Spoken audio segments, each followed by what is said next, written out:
O Flávio Bolsonaro, não é nem minha opinião, o Flávio Bolsonaro veio a público no último domingo, ou foi no sábado, numa coletiva, falar que realmente o Xandão quebrou o acordo. Ele confessa. Cara, ele confessa. Uma coisa é eu dar uma opinião, outra coisa ele confessa. É descarado nesse nível. Ou seja, enterrar a CPI do Banco Master, ele não teve dosimetria. O Brasil precisava da CPI do Banco Master. Mas a CPI do Banco Master pega todos os amigos do Flávio. E talvez pegue o Flávio. Porque boa parte do escândalo Master aconteceu no governo do pai dele. Governo corrupto do pai dele. Aí, esse sujeito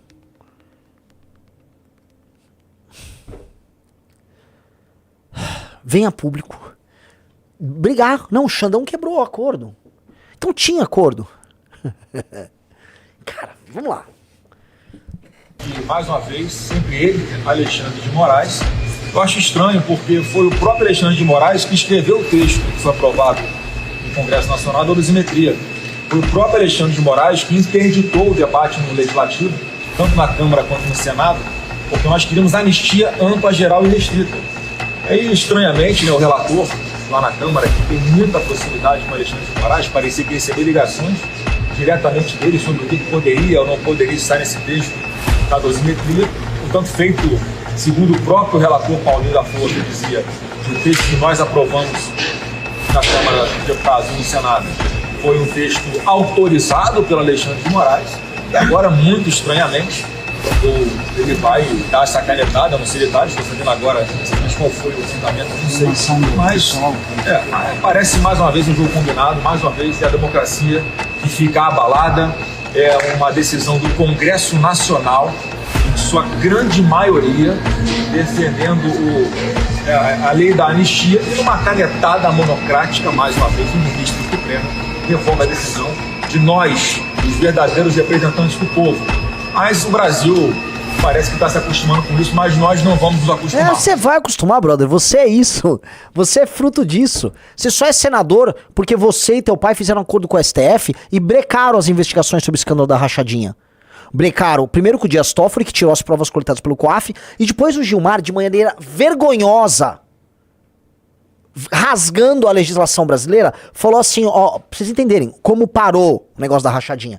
Porque ele fala, não, as investigações pararam, tá? Eu ganhei. Não ganhou nada. É assim. Ele era deputado estadual. Ele não tinha furo privilegiado. Ele não tinha. Aí ele entra com uma ação lá no STF, aí o Gilmar fala, ó, veja só. Como há uma continuidade no mandato de deputado estadual pro Senado, e o Senado tem foro privilegiado, eu vou tratar como uma continuidade, como se o foro privilegiado que ele tem agora valesse o período que ele era deputado estadual. O Gilmar inventou isso. Com base nisso, o caso da rachadinha sai da Justiça Estadual e do Ministério Público e vai pra ele. Capite? E pronto, e nada aconteceu. Por isso que a família Bolsonaro faz campanha pro irmão do Gilmar. Por isso que eles nunca falam uma vírgula do Gilmar. O Flávio só está solto por causa do Toffoli e do Gilmar Mendes. Isto é óbvio. Aí vem falar que tá revoltado. Ele mesmo anuncia que houve um acordo com o Xandão e que o Xandão descumpriu o acordo com ele. E o acordo envolvia acabar com a CPI do Master, limar a CPI do Master e e passar a dosimetria. Aí o Xandão, beleza, cumpre aí o de vocês. Eles cumpriram, beleza, agora eu vou derrubar aqui. O que eu vou falar, né? Eu imagino um cara que tá preso lá, segurando as grades assim, né? Com a caneca, sabe, fazendo vrr, vrr, vrr, vrr, igual nos filmes. Ah, então teve um acordo com o Xandão, agora o Xandão passou a mão na bunda deles de novo. Sim, passou. E é esse cara que quer ser presidente.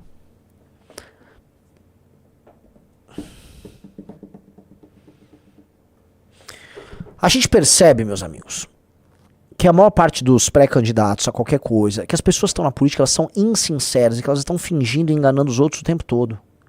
É um jogo de enganação. É por isso que o Marçal tinha estourado tanto em 2024. Porque se o jogo é só de enganação, vamos todo mundo enganar muito. O problema da enganação, ela funciona. Só que chega períodos em que ela começa a cansar. E não é nem que as pessoas se rebelam contra o enganador. elas só se cansam. É o caso dessa eleição. De longe, dentre todas, entre 14, 18 e 22, é a eleição mais cansada de todas. Não sei se o Riso percebe, se ele concorda. Sim. 14, o bicho tá pegando na eleição. 18, então, teve até facada. 22 foi uma guerra. 26, o eleitor tá cansado. Por quê? Porque ele é muito enganado. Ele é muito enganado. E assim, é um eleitor que acreditou que o Lula ia fazer ele comer mais e consumir mais, é o lance da picanha aí que não aconteceu. E o outro eleitor que tá acreditando nas 72 horas até agora. Eles estão cansados. Por isso nós estamos vindo com uma proposta assim, cara, vamos mudar, vamos reformar tudo. Não tem nada a ver, essa briga desses dois idiotas já era, isso é o passado. Vamos apontar pro futuro? É a nossa pré-candidatura, a pré-candidatura que aponta pro futuro. E eu acho que nós vamos crescendo nisso. E se vencermos a eleição, será por ter feito isso. O Flávio fica tentando imitar, né? Ele imita, assim, tudo que eu falo. O Zema já imitou muito, mas ele é o maior imitão. Isso aqui não funciona, porque minha pré-candidatura não é sobre isso. Por mais que ele tente imitar elementos. Primeiro, sou artificial. 2, o meu crescimento não se dá sobre isso. O Prendeu Matou é um slogan que do começo do ano passado. Sim. Não é isso que tá me fazendo crescer. Então, eles não entendem. Eles não entendem. E aí a gente volta pra aquela coisa do cara lá do IP, né? E das Havaianas. Ele sabe que o eleitor dele não exige nada dele. Nada. Não tá exigindo nada. Então ele não entrega nada. Ele falou que não tem proposta, não vai fazer proposta.